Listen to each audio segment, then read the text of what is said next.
ও মা, মা, মা, এই যে কখন থেকে ডাকছি, সাড়া কেন দিচ্ছ না? শুনতে পাচ্ছ না নাকি?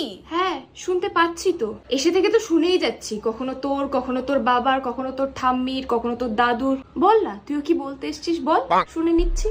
এই যে কালকে এই জামাটা কেচে দিতে বলেছিলাম, তুমি কেচে দাওনি। অনেক বড় ভুল হয়ে গেছে, এক্ষুনি কেচে দিচ্ছি। কি গো মা, মার্কেটে গিয়েছিলে, আমাকে বললে না, আমিও তোমার সাথে যেতাম। ভুল হয়ে গেছে মেম সাহেব, এবার থেকে যেখানেই যাব আপনাকে জিজ্ঞাসা করে যাব।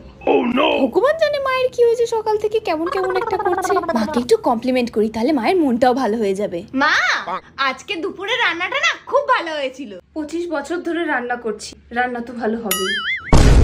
মা, একটু জল দেবে? আর কিছু? চা, কফি, বিস্কুট? না না বলুন না, আমি এনে দিচ্ছি, বলুন। তুমি বলতে পারতে, আমি গিয়ে নিয়ে আসতাম। তো যাস না কেন আনতে?